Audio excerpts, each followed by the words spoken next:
कमलायतलोचन लोकपते विजयी भव वेङ्कटशैलपते स चतुर्मुख षण्मुख पञ्चमुख प्रमुखाखिल दैवतमौलिमने शरणागत वत्सल सारनिधे परिपालय मां वृषशैलपते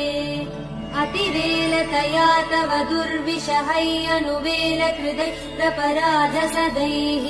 हरितं त्वरितं वृषशैलपते परया कृपया परिपाहि हरे